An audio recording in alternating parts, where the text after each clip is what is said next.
नमस्कार दोस्तों, मैं अभिनव राय एक बार फिर आप सबका स्वागत करता हूं। आज के नए सेगमेंट यानी गरम दल के सेगमेंट में, यानी यहां हम लोग देखेंगे 1905 के बाद की हिस्ट्री। ठीक है, यानी हम लोग पहले वीडियो में कहां से देखे थे, 1885 से 1905 तक की का जो सेगमेंट है, जहां तक क्वेश्चन बनते हैं वहां से। आज हम लोग देखेंगे गरम दल यानी उग्रवादी चरण को देखेंगे, 1905 से लेकर 1917 तक की अवधि को। आज हम लोग देखेंगे, कहाँ से देखेंगे, 1905 से लेकर 1917 तक की अवधि को, यानी जहाँ पे कांग्रेस के गरम दल वाले यानी बाल बाल पाल वाला जो सिस्टम था, उसमें जितने भी क्वेश्चंस बनते हैं आपसे, आपके एग्ज़ाम से रिलेटेड, उन सभी क्वेश्चनों को मैं यहाँ पे लाने की कोशिश किया हूँ अपने टॉप 50 में, जिसमें जितने भी क्वेश्चन आते हैं सभी के सभी मोस्ट इम्पॉर्टेंट क्वेश्चन होते हैं, और उसी को मैं लेके कंटिन्यूस लेके आ रहा हूँ आपके बीच। कैसा लग रहा है एक बार कमेंट करके ज़रूर बताइए आप लोग कि आपके एग्ज़ाम से रिलेटेड है कि नहीं है, आपको और भी अगर कोई सुधार चाहिए होगा तो उस पर भी आप कमेंट कर सकते हैं। तो जितने भी क्वेश्चंस मैं लेके आता हूँ स्पेशली आपके लिए, हम सबके लिए, सभी के सभी काफ़ी इंपॉर्टेंट होते हैं और एक पूरे के पूरे चरण से सीरियल वाइज क्वेश्चंस होते हैं। ओके, तो चलिए आज हम लोग स्टार्ट करते हैं। भारतीय राष्ट्रीय आंदोलन के 1905 से 1917 की अवधि को कहा जाता है। ठीक है, 1905 से 1917 की अवधि को कहा जाता है क्या? उदारवादी चरण, उग्रवादी चरण, गांधी युग या इनमें से कोई नहीं। तो क्या होगा यहाँ पे? उग्रवादी चरण। ओके, 1905 से 1917 तक की अवधि को क्या कहते हैं? उग्रवादी चरण। ओके, नेक्स्ट,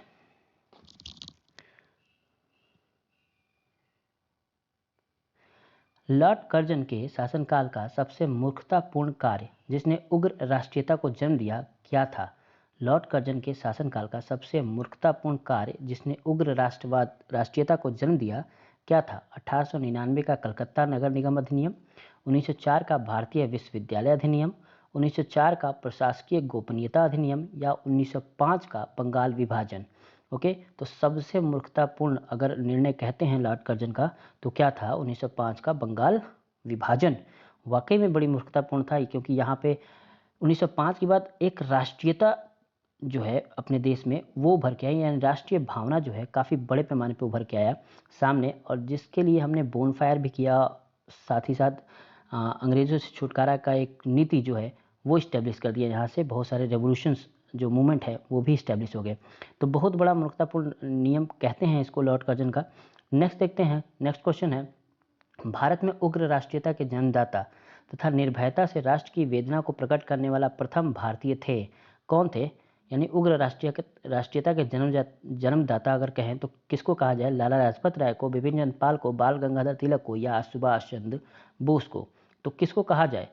तो सबसे ज़्यादा इम्पोर्टेंट अगर देखें उग्रता के लिए या उग्र राष्ट्रीयता के जो जन्मदाता कहें तो वो कौन है? बाल गंगाधर तिलक है। कौन है? बाल गंगाधर तिलक है। ओके, नेक्स्ट, भारतीय राष्ट्रीय कांग्रेस का पहली महिला अध्यक्ष थी।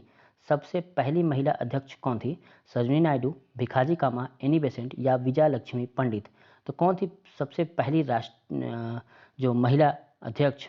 Annie Besant. कौन थी? Annie Besant. याद रखिए, एनी बेसेंट सबसे पहली महिला अध्यक्ष थी। और सबसे पहली इंडियन महिला अध्यक्ष कौन होंगी? सरोजिनी नायडू होंगी। ओके, तो कौन होंगी सबसे पहले इंडियन जो महिला होंगी, पहली अध्यक्षता, भारतीय पहली महिला अध्यक्षता कौन होगी? सरोजिनी नायडू। और वैसे अगर देखा जाए तो भारतीय राष्ट्रीय कांग्रेस की सबसे पहली महिला अध्यक्षता है एनी बेसेंट। ओके, नेक्स्ट, वर्ष 1905 के बंगाल विभाजन के समय वायसराय कौन थे? बहुत इंपॉर्टेंट क्वेश्चन है, कई बार एग्जाम में आया हुआ है और आप सबको पता है कि कौन है। तो ये कौन है? लॉर्ड कर्जन है। कौन है? लॉर्ड कर्जन है। ओके, नेक्स्ट, गदर पार्टी का एक प्रमुख नेता थे। गदर पार्टी के एक प्रमुख नेता थे। कौन थे? पी मित्रा, हरदयाल, जेबी तिलक या बिपिन चंद्र पाल? तो गदर पार्टी के प्रमुख नेता कौन थे? तो लाला हरदयाल। गदर पार्टी के प्रमुख नेता कौन है? लाला हरदयाल, क्योंकि इन्हीं को श्रेय जाता है गदर पार्टी की इस्टेब्लिश करने का। तो गदर पार्टी के प्रमुख जो नेता है वो कौन है? लाला हरदयाल। ओके, नेक्स्ट देख लेते हैं, निम्नलिखित में से किसने गाड़ी पर यह मानकर बम फेंका था कि उसमें मुजफ्फरपुर के न्यायाधीश किंग्सफोर्ड बैठे थे? यानी किंग्सफोर्ड को उड़ाने की साजिश थी। यहाँ पे, लेकिन वो नाकामयाब हुए। तो किसने किया था ऐसा? लाला लाजपत राय या और अजीत सिंह ने, बिपिन चंद्र पाल और अरविंद घोष ने, खुदीराम बोस और प्रफुल्ल चाकी ने, या इनमें से कोई नहीं? तो किसने किया था? तो पता होगा आप सबको, खुदीराम बोस और प्रफुल्ल चाकी की ये प्लान था कि हम लोग मुजफ्फरपुर के न्यायाधीश किंग्स फोर्ट को उड़ा दें, लेकिन वो गलती से बम थोड़ा पहले ही फट गया और उससे कोई और जो सिपाही थे वो मारे गए, ये लोग बच गए। ओके, नेक्स्ट, स्वराज मेरा जन्मसिद्ध अधिकार है, उसे मैं लेके रहूँगा, यह किसने कहा था? ये हमें लगता है सबको पता होगा, बच्चे बच्चे तक को पता होता है ये किसने कहा था। स्वराज मेरा जन्मसिद्ध अधिकार है और इसे मैं लेकर रहूँगा, किसने कहा था? बाल गंगाधर तिलक ने। किसने कहा था? बाल गंगाधर तिलक ने। Okay, next, Morley Minto reforms को किस वर्ष प्रस्तुत किया गया था? मार्ले मिंटो रिफॉर्म्स को किस वक्त प्रस्तुत किया गया था? 1909 में, 1919 में, 1935 में, 1942 में? किस में किया गया था? यूपी टेट में कम से कम 3 बार ये क्वेश्चन आया हुआ है। मार्ले मिंटो रिफॉर्म्स किस वर्ष प्रस्तुत किया गया है? तो किस वर्ष किया गया है? 1909 में। ठीक है, कब किया गया है? 1909 में। ओके, नेक्स्ट, भारतीय परिषद अधिनियम 1909 का सर्वग्राह्य नाम क्या है? ओके, भारतीय परिषद अधिनियम 1909 का सर्वग्राह्य नाम क्या है? ये दोनों क्वेश्चन यूपी टेट में घुमा घुमा के आए थे, सेम टू सेम क्वेश्चन है। तो संसद अधिनियम, मॉन्टेग्यू चेम्सफोर्ड सुधार, मार्ले मिंटो सुधार, न्यायपालिका अधिनियम। अभी हम लोग पढ़े थे 1909 के बारे में कि इसको क्या कहा जाता है। तो इसको कहा जाता है क्या? मार्ले मिंटो सुधार। क्या कहा जाता है? मार्ले मिंटो सुधार। ओके, नेक्स्ट देख लेते हैं हम लोग, सांप्रदायिक निर्वाचन क्षेत्रों की पद्धति की शुरुआत भारत में किसके द्वारा हुआ?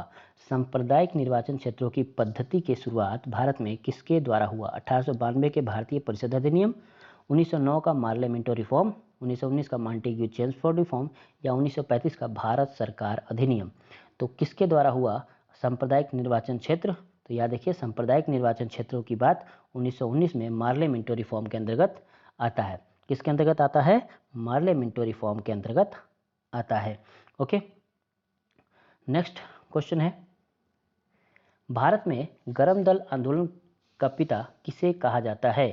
भारत में गरम दलीय आंदोलन का पिता किसे कहा जाता है? मोतीलाल नेहरू को, गोपाल कृष्ण गोखले को, वल्लभ भाई पटेल को, या बाल गंगाधर तिलक को? तो किसको कहा जाता है? ये कहा जाता है बाल गंगाधर तिलक को। किसको कहा जाता है? बाल गंगाधर तिलक को। ओके, नेक्स्ट क्वेश्चन देख लेते हैं हम लोग, निम्नलिखित में से कौन पहले एक क्रांतिकारी थे जो बाद में एक योगी और दार्शनिक बन गए? है ना, पहले एक क्रांतिकारी थे और जो बाद में एक योगी और दार्शनिक बन गए। कौन थे ये? लाला लाजपत राय, अगरकर, बाल गंगाधर तिलक, या अरविंद घोष? तो ये कौन थे? ये थे अरविंद घोष। कौन थे? अरविंद घोष, जो पहले एक क्रांतिकारी थे और बाद में एक योगी और दार्शनिक बन गए। ओके, नेक्स्ट क्वेश्चन है, वर्ष 1909 में मैडम भिखाजी रुस्तम कामा पेरिस में निम्नलिखित में से कौन सा समाचार पत्र प्रकाशित करती थीं? 1909 में मैडम भिखाजी का रुस्तम कामा पेरिस में निम्नलिखित में से कौन सा समाचार पत्र प्रकाशित करती थी? वंदे मातरम, स्वराज, स्वाभिमान, या पैट्रियट? ठीक है, तो कौन सा क्वेश्चन आंसर है इसमें? ये क्या था? पैट्रियट। कौन है आंसर? पैट्रियट। ओके, ये जो पैट्रियट है यही मैडम भिखाजी कामा कहाँ करती थी? पेरिस में। ओके, नेक्स्ट क्वेश्चन है, भारत में मुस्लिम लीग की स्थापना किस वर्ष हुई थी? भारत में मुस्लिम लीग की स्थापना किस वर्ष हुई थी? 1908 ईस्वी में, 1903 ईस्वी में, 1906 ईस्वी में, या 1905 ईस्वी में? कब हुआ था? ये हुआ था 1906 ईस्वी में। कब हुआ? 1906 ईस्वी।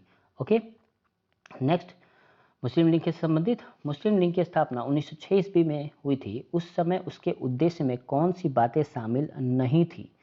ओके, बड़े इंपॉर्टेंट क्वेश्चन है, लोअर पीसीएस में आया हुआ। मुस्लिम लीग की स्थापना 1906 ईस्वी में हुई थी। उस समय उसके उद्देश्यों में कौन सी बात शामिल नहीं थी? द्विराष्ट्रीय सिद्धांत, भारत का सांप्रदायिक विभाजन, पाकिस्तान की मांग, या उपयुक्त सभी? है ना, क्या शामिल नहीं था?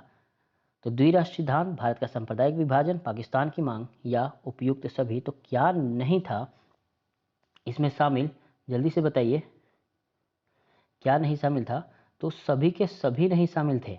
द्विराष्ट्र सिद्धांत भी 1906 में जब सलीमुल्लाह खां बनाए थे तब भी उनको नहीं लगता था कि द्विराष्ट्र सिद्धांत कभी लागू किया जाए या भारत में सांप्रदायिक विभाजन किया जाए या पाकिस्तान की मांग किया जाए। ये कुछ भी उस वक्त लागू नहीं था, ये सब के सब बाद में लागू करवाए गए हैं। ओके, नेक्स्ट देख लेते हैं हम लोग। 1916 में मद्रास में होम रूल मूवमेंट के प्रवर्तक कौन थे? होम रूल मूवमेंट के प्रवर्तक कौन थे? महात्मा गांधी, टी प्रकाशम, एनी बेसेंट या सी राजगोपालाचारी? तो कौन से होम रूल मूवमेंट के प्रवर्तक मद्रास में, याद रखिए कौन थे? Annie Besant. कौन थे होम रूल मूवमेंट के प्रवर्तक मद्रास में? Annie Besant. Okay, Mahatma Gandhi की एंट्री हो जाती है 1915 से।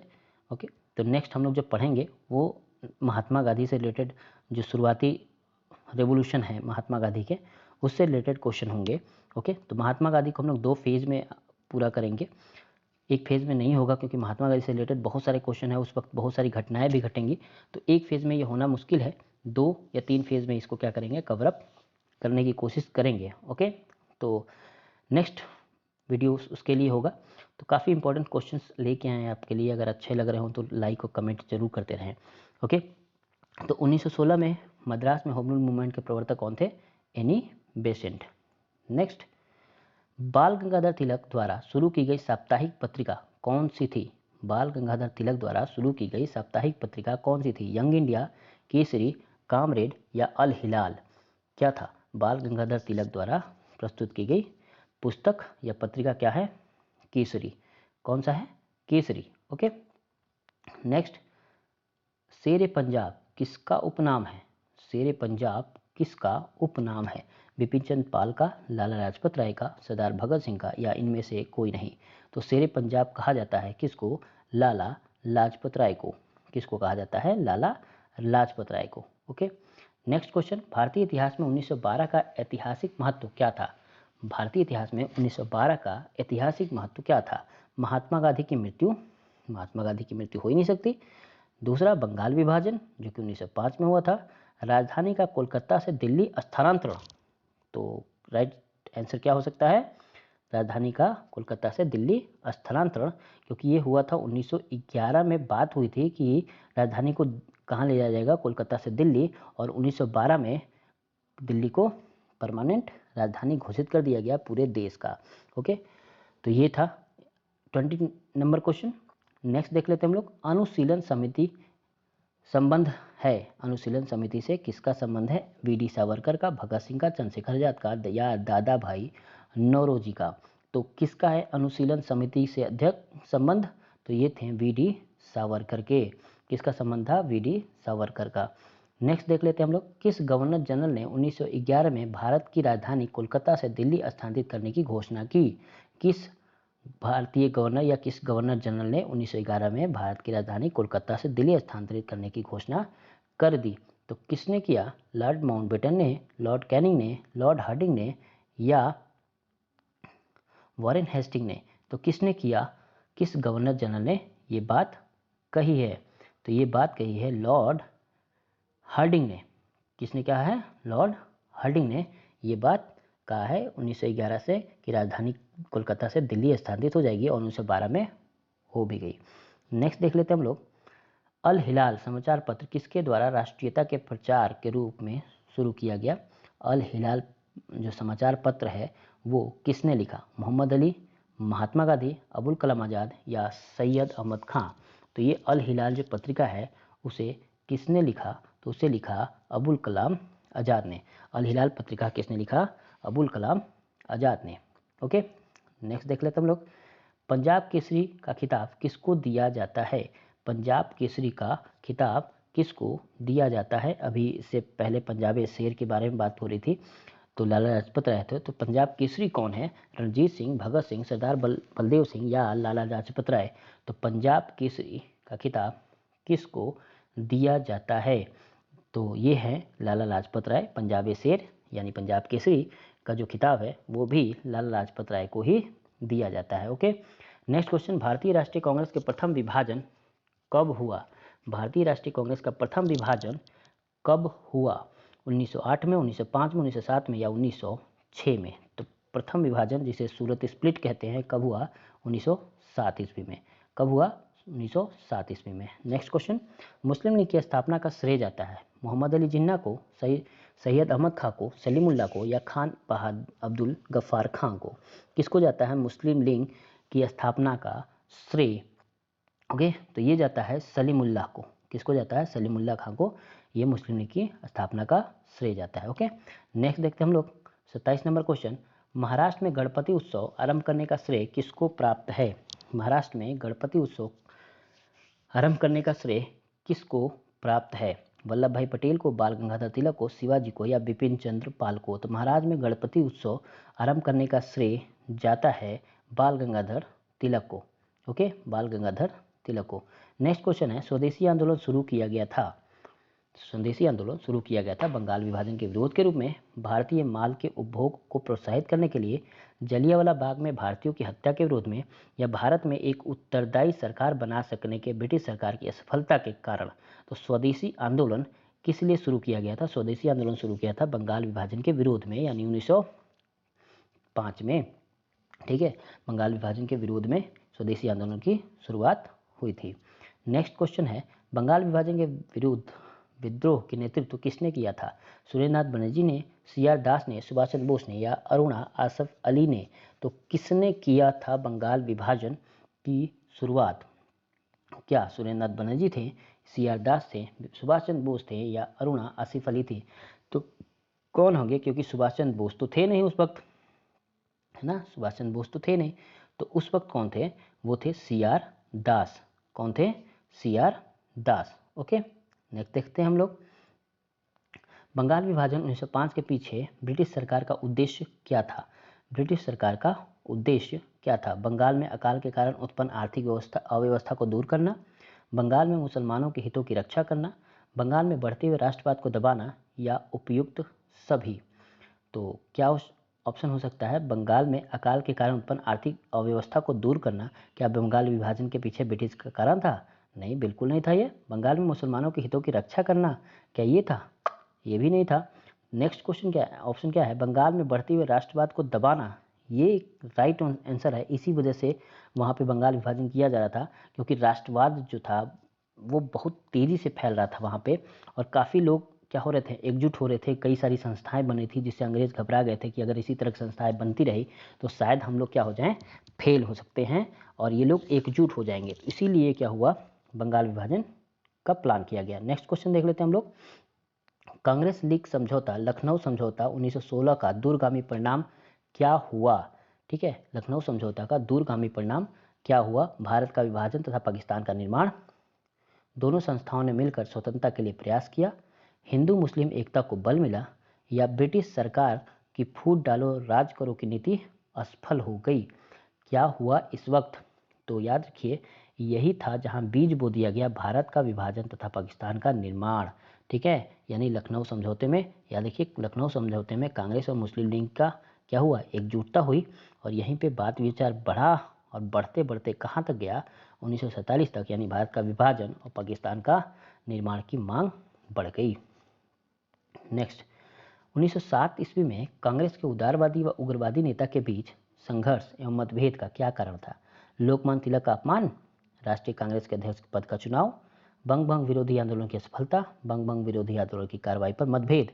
क्या बात थी जो 1907 में कांग्रेस में उदारवादी और उग्रवादी नेताओं के बीच लड़ाई छिड़ गई? तो वो थी राष्ट्रीय कांग्रेस के अध्यक्ष पद के चुनाव के लिए, है ना। यानी तिलक कहते थे कि हम अध्यक्ष बनेंगे, और नरन दल वाले कहते थे कि इसमें किसी भी उग्रवादियों को यहाँ पे अध्यक्ष नहीं बनने देना है। तो इस पे विवाद छिड़ गई, और धीरे धीरे सूरत या जो भारत यहाँ पे हैं उग्रवादी और उदारवादी, इन दोनों में आपस में मतभेद हो गया, और दोनों आपस में लड़ने लगे। ओके, तो अध्यक्ष पद के लिए लड़ाई हो रही थी। नेक्स्ट क्वेश्चन है, 1907 ईस्वी के कांग्रेस के सूरत अधिवेशन की अध्यक्षता किसने की? सूरत अधिवेशन की अध्यक्षता किसने की? डॉक्टर रास बिहारी घोष ने, सुरेंद्रनाथ बनर्जी ने, दादा भाई नौरोजी ने और विमेश चंद्र बनर्जी ने? तो किसने किया? ओके, किसने किया? डॉक्टर रास बिहारी घोष ने, सुरेंद्रनाथ बनर्जी ने, दादा भाई नौरोजी ने या विमेश चंद्र बनर्जी ने? तो 1907 के कांग्रेस अधिवेशन की अध्यक्षता किसने की? तो ये थे कौन? डॉक्टर रास बिहारी घोष। कौन थे? रास बिहारी घोष। ओके, रास बिहारी घोष, और यहीं से क्या हुआ, लड़ाई शुरू हो गई थी। ओके, नेक्स्ट, क्योंकि तिलक को लगता था कि हमें अध्यक्ष बना दिया जाएगा, लेकिन बाद में भी तिलक की बात नहीं मानी गई, तिलक को अध्यक्ष नहीं बनाया गया, जिससे वो उग्रवादी दल क्या किए, वो छोड़ के वहाँ से चल दिए और लड़ाइयाँ शुरू हो गई, बिल्कुल सूरत स्प्लिट हो गया। अनुशीलन समिति थी नारी उत्थान के प्रति समर्पित, विधवा विवाह को प्रोत्साहित करने वाली, मजदूरों के कल्याण में रुचि रखने वाली, या एक क्रांतिकारी संगठन? क्या था ये? तो याद रखिए अनुशीलन समिति क्या था, एक क्रांतिकारी संगठन था। क्या था? एक क्रांतिकारी संगठन था। ओके, नेक्स्ट क्वेश्चन है, किसने कहा कांग्रेस आंदोलन न तो लोगों द्वारा प्रेरित था, न ही गुट द्वारा सोचा या योजनाबद्ध किया गया था? किसने कहा था ये बात कि कांग्रेस आंदोलन न तो लोगों द्वारा प्रेरित था और न ही गुट द्वारा सोचा या योजनाबद्ध किया गया था? ये बात लॉर्ड डफरिन ने कहा है, सैयद अहमद ने कहा है, लॉर्ड कर्जन ने कहा है, या लाला लाजपत राय ने कहा है? तो यह बात किसने कही है? लाला लाजपत राय ने कही है। ओके, नेक्स्ट क्वेश्चन, निष्क्रिय विरोध पैसिव रेजिस्टेंस के सिद्धांत का प्रतिपादक किसने किया? निष्क्रिय विरोध का सिद्धांत का प्रतिपादन किसने किया? महात्मा गांधी ने, विपिन चंद्र पाल ने, बाल गंगाधर तिलक ने, या अरविंद घोष ने? किसने किया निष्क्रिय विरोध? किसने किया? अरविंद घोष ने। किसने कहा निष्क्रिय विरोध करना चाहिए? अरविंद घोष ने। ओके, नेक्स्ट क्वेश्चन है, बंगाल 1905 में विभाजित हुआ, इस जिसके विरोध के फलस्वरूप यह पुनः एकीकृत हुए। बंगाल 1905 में विभाजित हुआ जिसके विरोध के फलस्वरूप यह पुनः एकत्रित हुए। कब हुए ये? कब हुए? 1906 में, 1916 में, 1911 में, या 1909 में? कब हुए ये? तो ये हुए 1911 में। कब हुए? 1911 में वापस से एक हुए, उनके फलस्वरूप इकट्ठा हो गए। निम्नलिखित में से एक ने युद्ध के समय भारत की रक्षा के कानून के प्रावधानों को जिस 1915 में पंजाब के गदर के विरुद्ध इस्तेमाल किया गया था, शांति के समय भी जारी रखना चाहा था? यानी निम्नलिखित में से एक ने युद्ध के समय भारत की रक्षा के कानून के प्रावधानों को जिसे 1915 में पंजाब के गदर के विरुद्ध इस्तेमाल किया गया था, शांति के समय भी जारी रखना चाहा था। कौन थे वो? Lord Carmichael, Sir Reginald Craddock, Lord Hardinge, या विलियम बेंटिक? तो ये कौन थे? ये थे लॉर्ड हार्डिंग। कौन थे? Lord Hardinge. ओके, 1915 में लॉर्ड हार्डिंग आ गए थे वायसराय बन के, तो लॉर्ड हार्डिंग की बातें हो रही हैं ये। 1906 में मिनटों में शिमला से कुछ मुसलमानों के शिष्टमंडलों ने प्रार्थना की मुसलमानों के लिए पृथक निर्वाचन वर्ग की, संयुक्त निर्वाचन वर्ग की, हिंदुओं को अधिक प्रतिनिधित्व देने की, या मुसलमानों के को मनोनयन द्वारा विशेष प्रतिनिधित्व के लिए। ठीक है, तो किस बात की बात हुई? तो यहाँ याद देखिए, यहाँ से नया युग स्टार्ट हो गया लड़ाई का, तो वो था मुसलमानों के लिए पृथक निर्वाचन वर्ग। क्या था? मुसलमानों के लिए पृथक निर्वाचन वर्ग की बात हो रही थी। ओके, नेक्स्ट देखते हैं हम लोग, बंगाल का विभाजन हुआ 15 अगस्त 1905, 15 सितंबर 1905, 15 अक्टूबर 1905, या 15 नवंबर 1905 में? ओके, जो पीरियड में इसी तरह सिंपल सा क्वेश्चन आ गया था बड़ा, ओके, 2018 में, कि बंगाल का विभाजन हुआ, कब हुआ? तो 15 अगस्त 1905 में, 15 सितंबर 1905 में, 15 अक्टूबर 1905 में, या 15 नवंबर 1905 में? तो याद रखिए कब हुआ? 15 अक्टूबर 1905 में। ओके, नेक्स्ट देख लेते हैं हम लोग, निम्नलिखित में से कौन सा नेता कांग्रेस के गर्म दल से संबंधित है? अरविंद घोष, दादा भाई नौरोजी, जी के गोखले, या एच.सी. बनर्जी? कौन है गर्म दल से संबंधित? तो ये हैं अरविंद घोष। कौन है? अरविंद घोष। या देखिए ये गर्म दल से संबंधित है, साथ ही साथ जो लाल बाल पाल वाला कॉन्सेप्ट है, यानी लाला लाजपत राय, बाल गंगाधर तिलक और विपिन चंद्र पाल, ये भी गर्म दल से संबंधित है और ये फेमस है। उनके साथ ही साथ अरविंदो घोष भी जो हैं वो गर्म दल से ही संबंध रखते हैं। ओके, नेक्स्ट है, निम्नलिखित में से किस नेता ने 1906 में कलकत्ता कांग्रेस अधिवेशन की अध्यक्षता की थी? किसकी 1906 में कलकत्ता कांग्रेस अधिवेशन की अध्यक्षता की थी? बाल गंगाधर तिलक, गोपाल कृष्ण गोखले, अरविंद घोष, या दादा भाई नौरोजी? तो कौन थे यहाँ पे? दादा भाई नौरोजी। ओके, तो याद रखिए 1906 में कौन किया? दादा भाई नौरोजी। तिलक इस वक्त भी सोच रहे थे कि हम अध्यक्ष बन जाए, है ना, अध्यक्ष बन जाए, अध्यक्ष पद के लिए अपने आप को नामित भी समझ रहे थे, लेकिन ऐन मौके पे दादा भाई नौरोजी को अध्यक्ष बना दिया गया। और दादा भाई नौरोजी को लोग इतना मानते थे कि इनके विपक्ष में नहीं जा पाए, है ना, इनके विपक्ष में नहीं जा पाए। लेकिन जब 1960 में फिर से तिलक को लगा कि हम इस बार तो बन ही जाएंगे, क्योंकि वोट बैंक बढ़िया था, तो इस बार तो अध्यक्ष बन ही जाएंगे, लेकिन उस बात भी उनको अध्यक्ष नहीं बनाया गया, जिसकी वजह से 1960 में बंटवारा हो गया, एक तरह से लड़ाई छिड़ गई, है ना। तो ये वाला बात है। नेक्स्ट है, निम्न में से कौन उग्रपंथी नहीं था? निम्न में से कौन उग्रपंथी नहीं था? बाल गंगाधर तिलक, मदन लाल, उधम सिंह या गोपाल कृष्ण गोखले? कौन नहीं थे उग्रवादी, उग्रपंथी यानी गरम दल के नेता कौन नहीं थे? बाल गंगाधर तिलक, मदन लाल, या उधम सिंह या गोपाल कृष्ण गोखले? तो याद रखिए गोपाल कृष्ण गोखले नरम दल के नेता थे, ना कि गरम दल के। ओके, नेक्स्ट देख लेते हैं हम लोग। भारतीय राष्ट्रीय आंदोलन गर्मपंथियों के प्रभावहीन आया। भारतीय राष्ट्रीय आंदोलन गर्मपंथियों के प्रभावहीन आया 1906 के बाद, 1909 के बाद, 1914 के बाद, या 1919 के बाद? भारतीय राष्ट्रीय आंदोलन गर्मपंथियों के प्रभाव आया, कब आया? ये याद रखिएगा, ये 1905 में जब बंगाल विभाजन हुआ, उसमें गरम दल इतने प्रचंड लेवल से आए, बॉयकॉट करते हुए, है ना, बोनफायर करते हुए, स्वदेशी आंदोलन अपनाते हुए, तो इतनी मजबूती के साथ आए कि 1906 के बाद उनका ही राज चलने लगा। ओके, तो 1905 में जब बंगाल विभाजन होता है उसमें प्रचंड लेवल से आए, 1906 तक यहाँ पे अपने जो मूवमेंट है उसको चलाया, और इतने प्रचंड लेवल से चलाया कि बंगाल विभाजन को रद्द करना पड़ा। तो इससे इनकी जो डिमांड है वो बढ़ गई। तो किसके बाद हुई? 1906 के बाद। ओके, नेक्स्ट देख लेते हैं हम लोग। 1908 में बाल गंगाधर तिलक को जेल हुई, है ना। 1908 में बाल गंगाधर तिलक को जेल हो गई। 5 वर्ष के लिए, 6 वर्ष के लिए, 7 वर्ष के लिए, या 8 वर्ष के लिए? कितने सालों के लिए हुई? तो ये हुई 6 वर्ष के लिए। कितने हुई? 6 वर्ष के लिए इनको जेल भेज दिया गया। नेक्स्ट है, बिहार बंगाल से अलग हो गया।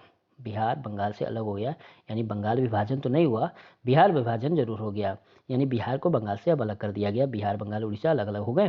तो कब हुए? 1910 में, 1912 में, 1921 में, या 1947 में? कब हुए? तो ये हुआ कब? जब दिल्ली राजधानी बनाई गई, तो कलकत्ता से बिहार और उड़ीसा को भी अलग कर दिया गया 1912 में। ओके, नेक्स्ट देख लेते हैं हम लोग। होम रूल आंदोलन भारत के स्वतंत्रता संग्राम के एक नए चरण के आरंभ को द्योतक था, क्योंकि, है ना, और जो नए चरण हो रहा था होम रूल मूवमेंट से, वो क्या था? एक नया चरण का आरंभ हो रहा था, क्योंकि इसने देश के सामने स्वशासन यानी सेल्फ गवर्नमेंट की एक ठोस योजना रखी। आंदोलन का नेतृत्व गांधी जी के हाथों में आ गया? ये तो बिल्कुल नहीं था, गांधी जी तो उस वक्त आए भी नहीं, आ रहे थे। ठीक है, तो कब हुआ? हिंदू और मुसलमानों ने संयुक्त संघर्ष आरंभ किया। इसने अतिवादी और उदारवादियों के बीच पुनर्बल स्थापित किया। तो होम रूल आंदोलन तो क्या कर रहे थे? याद रखिए, बड़ा इंपॉर्टेंट है। इसने देश के सामने सेल्फ गवर्नमेंट यानी स्वशासन की एक ठोस योजना रख दी, है ना। सेल्फ गवर्नमेंट की एक ठोस योजना होम रूल आंदोलनों ने रख दी, जिसमें तिलक और एनी बेसेंट ने बहुत बड़ा काम किया। ठीक है, तिलक का ही होम रूल आंदोलन है, और एनी बेसेंट समर्थक में, और एनी बेसेंट और तिलक ने मिलकर होम रूल आंदोलन को एक नया चरण दे दिया, एक नया चरण दे दिया, एक नया आधार दे दिया, जिसकी वजह से हम स्वशासन को अपनाएं। ओके, नेक्स्ट है, गदर पार्टी की स्थापना हुई। गदर पार्टी की स्थापना कब हुई? 1907 में, 1913 में, 1917 में, या 1920 में? तो गदर पार्टी की स्थापना कब हुई? 1913 में। ओके, गदर पार्टी की स्थापना कब हुई? 1913 में। कौन किया? लाला हरदयाल ने। ठीक है, नेक्स्ट, किसने ऑल इंडिया मुस्लिम लीग की स्थापना की थी? किसने ऑल इंडिया मुस्लिम लीग की स्थापना की थी? सैयद अहमद खां, मोहम्मद इकबाल, आगा खां, नवाब सलीमुल्लाह खां। तो किसने किया ऑल इंडिया मुस्लिम लीग की स्थापना? ये थे नवाब सलीमुल्लाह खां। ओके, नवाब सलीमुल्लाह खां ने ऑल इंडिया मुस्लिम लीग की स्थापना की। नेक्स्ट और लास्ट क्वेश्चन है, टॉप 50 के लास्ट क्वेश्चन, और सभी के सभी इंपॉर्टेंट क्वेश्चन है। तो लास्ट है, 1915-16 में 2 होम रूल लीग आरंभ की गई थी। नेतृत्व थे कौन? तिलक एनी बेसेंट, तिलक व अरविंद घोष, तिलक व लाला लाजपत राय, तिलक व बिपिन चंद्र पाल। तो याद रखिए, अभी कुछ देर पहले मैंने आपको बताया था कि कौन कौन थे होम रूल मूवमेंट के संस्थापक या आरंभकर्ता। तो कौन थे? तिलक व एनी बेसेंट, तिलक व एनी बेसेंट। ओके, तो कैसा लगा आपको वीडियो? कैसे क्वेश्चंस थे? एक बार जरूर कमेंट करके बताइएगा। आप लोग लाइक जरूर करें और पूरा वीडियो देखने की कोशिश करें। जितने भी क्वेश्चंस आए हैं सब के सब कहीं ना कहीं पेपर से रिलेटेड हैं, चाहे वो लोअर पीसीएस हो, पीसीएस हो, या टीईटी हो, सुपर टेट हो, इन सब से रिलेटेड क्वेश्चंस होते हैं, और काफ़ी इंपॉर्टेंट क्वेश्चन होते हैं आपके लिए। मैक्सिमम क्वेश्चन जो हैं वो लगभग पेपर से ही होते हैं, इसलिए सभी के सभी इंपॉर्टेंट हैं। तो अगर अच्छा लगे तो आप लाइक ज़रूर करें, एक बार कमेंट करके ज़रूर बताएं, ताकि इससे मोटिवेट होते रहें हम। तो ओके, चलिए आज के लिए बस इतना ही। कल फिर से जो गार्जियन युग है उससे हम स्टार्ट करते हैं, उससे रिलेटेड जितने भी मोस्ट इंपॉर्टेंट क्वेश्चन हैं वो मैं लेके आता हूँ, और यकीन मानिए अगर इतना पढ़ते हैं तो आप जितने भी रिलेटेड क्वेश्चंस हैं पेपर में आने वाले वो इसमें मौजूद है। ओके, तो नमस्कार एंड बाय।